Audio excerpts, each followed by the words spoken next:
यीशु मसीह ने आपको चुन लिया है।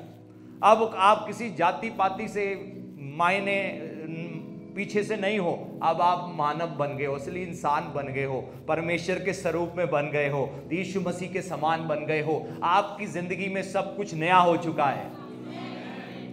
तो जब नया हो जाता है ना, तो फिर वो पुरानी चीजें छोड़ दिया करो।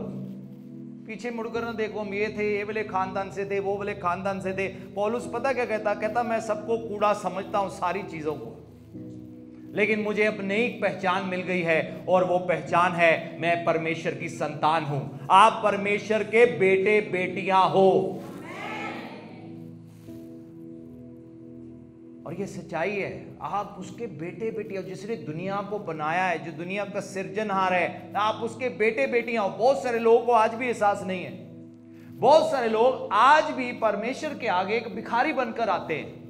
कभी देखा घर के बच्चों को माँ बाप के पास भिखारी बन के आते थे, मम्मी दे दे, मम्मी 2 रुपए दे दे, मम्मी दे तरस खा के दे दे, मम्मी थोड़ा मुंह सुझा लो अच्छी तरह, है ना, मिट्टी भी डाल दो, मम्मी ये देखो।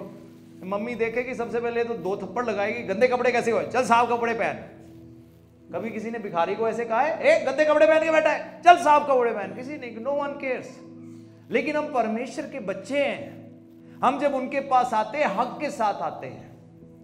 चंगाई हमारा हक है, हमारी जरूरतें पूरी होना हमारा हक है, हमारे बच्चे आशीषित होना हमारा हक है, हमारी पत्नी हमारे घर में फलवंत दाखलता के समान होना हक है, हमारे बच्चे भी वैसे होना हमारा हक है, हमारा घर आशीषित होना हमारा हक है, क्योंकि हम उसकी संतान है।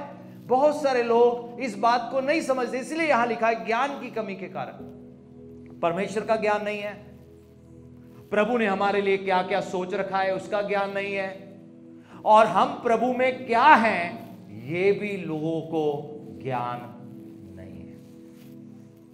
आज हम देखेंगे कुछ उदाहरण को, उसका कितना नुकसान होता है अगर हमें ज्ञान नहीं है। तो हम परमेश्वर को नहीं जानते, ज्ञान ना हो कौन है परमेश्वर, अरे वो दुनिया का सृजनहार है, कोई बनी हुई चीज नहीं है, कोई आकाश, तारे, सूरज, कोई पंछी, कोई पहाड़, कोई नदी, वो कोई समुंदर नहीं है, लेकिन वो है जिसने इस सारी दुनिया को बनाया है।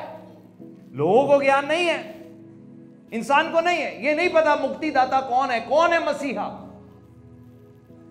जब मैं प्रभु की खोज में था, बचपन से मैं खोज में था, क्या कोई है जो मेरे गुनाह माफ कर दे। 13 साल की उम्र से अंदर ये चाहत थी मेरे, अलग अलग तरीकों से परमेश्वर को खोजने का कोशिश किया। एक तरफ संसारिक दुनिया थी और एक तरफ संसारिक जिंदगी थी, दूसरी तरफ आत्मिक जिंदगी भी थी, एक खोज थी। क्या कोई है जो मेरे पाप माफ कर सकता है? बड़े साल कोशिश करता गया, यत्न करता गया, आखिर में हार मान लिया।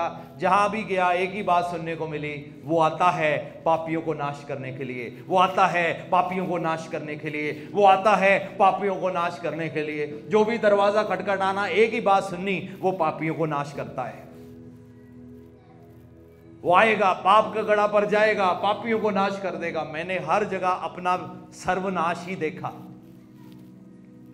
लेकिन बहुत लंबे समय के बाद जब मैं पहली बार यीशु मसीह के बारे में सुना, जब पहली बार चर्च में गया, पहली बार मुझे सुनने को मिला, यीशु ने कहा, मैं पापियों को नाश करने के लिए नहीं, बचाने के लिए आया।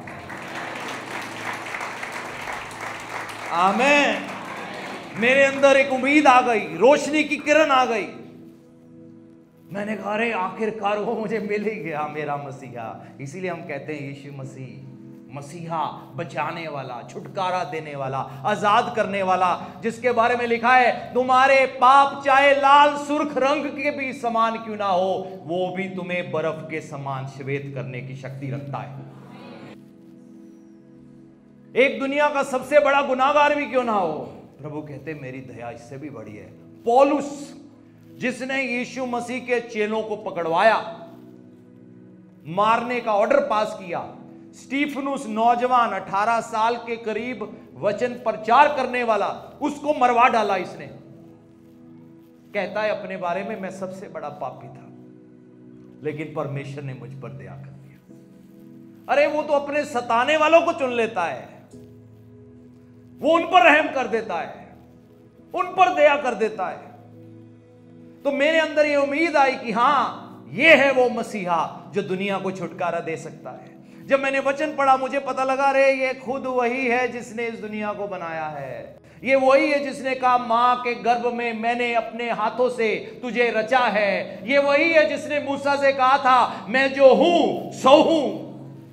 ये वही है जो कहता है मैं तुम्हें कभी ना छोड़ूंगा कभी ना त्यागूंगा। ये वही है जो कहता है अल्फा और ओमेगा मैं ही हूं, यानी कि शुरुआत भी मैं ही हूं अंत भी मैं ही हूं, सब कुछ उसके अंदर घूम रहा है।